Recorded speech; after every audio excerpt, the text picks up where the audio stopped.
दादा अंबादास दानवे माणिकराव कोकाटेंबद्दल असं सुरू होतं की मंगळवारपर्यंत याबाबतचा निर्णय घेऊ.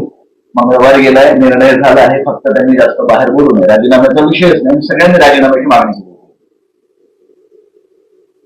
माणिकराव कोकाटेंना राजीनामा द्यावाच लागेल, कारण आता त्याची चौकशी झाली माझ्या माहितीप्रमाणे, आणि या चौकशीत माणिकराव कोकाटे चांगले अर्धा तास सभागृहात रमी खेळत होत्याचं स्पष्ट झालेलं आहे. अजून तो रिपोर्ट बाहेर आलेला नाही, पण त्याची माहिती आम्ही घेतली त्याच्यातून स्पष्ट होत आहे. आणि जो व्यक्ती विधिमंडळात रमी खेळतो त्याच्या संवेदनशीलतेचा मला असं वाटतं काय त्याला शब्द वापरता येणार आणि अशा पद्धतीने असंवेदनशीलता त्यांची आहे. आणि आताच्या वेळेला शेतकऱ्यांची परिस्थिती ज्या पद्धतीने आहे त्या काळात या खात्याचा मंत्री संवेदनशील असला पाहिजे. आणि सातत्याने वेगवेगळे वक्तव्य त्यांनी केलेले आहे. जर त्यांना माफ केलं तर मला असं वाटतं हे सरकार सुद्धा शेतकऱ्यांच्या विरोधात आहे, त्याचं तर आहेच.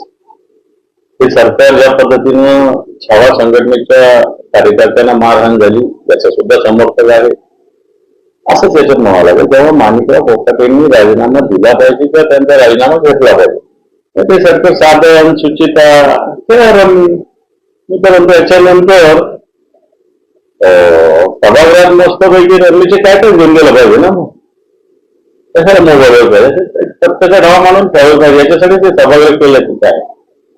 आणि निश्चित जनतेच्या मनात रोष आहे, त्याचा जर अंदाज या लोकांना नसेल याची परिणाम त्यांना बघायला. ती जे वातावरण मंत्री आहे त्या सगळ्यांना काल चांगलं आपलं सगळं त्यात मग संजय शिरसाट, माणिकराव कोकाटे, कदम की या संधी शेवटच्या समजा नाही तर बाहेर पडावं लागेल, समाधानकारक आहे असं का? बिलकुल समाधानकारक. एकीकडे सरकार देवेंद्रजींचं सरकार एकीकडे मोठ्या बापा मारतंय, विकासाच्या गप्पा मारतोय, साधन सुचितेच्या गप्पा मारतोय, संस्कृतीच्या गप्पा मारतोय.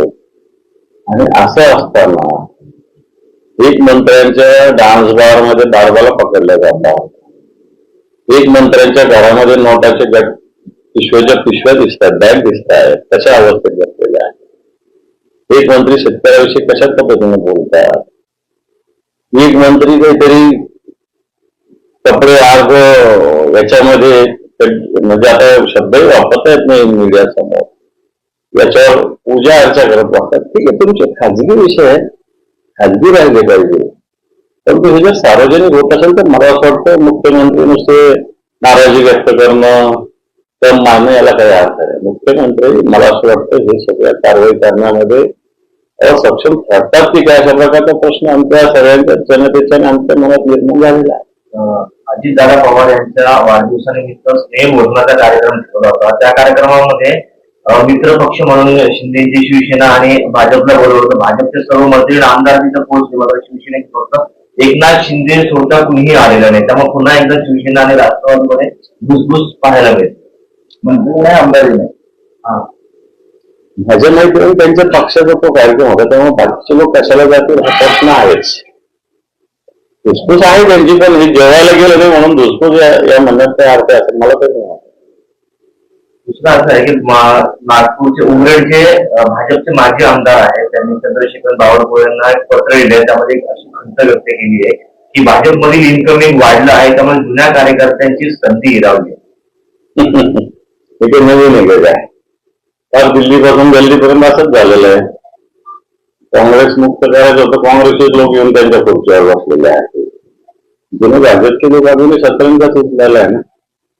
मंत्रिमंडळातली यादी घ्या, किती लोक भाजपचे, आमदारांची यादी घ्या, किती लोक भाजपचे.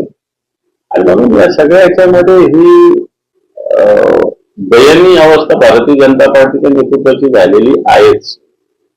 आणि वाटतं ही खचखच आहे. 2 उमरेडचे आमदार यांनी व्यक्त केली.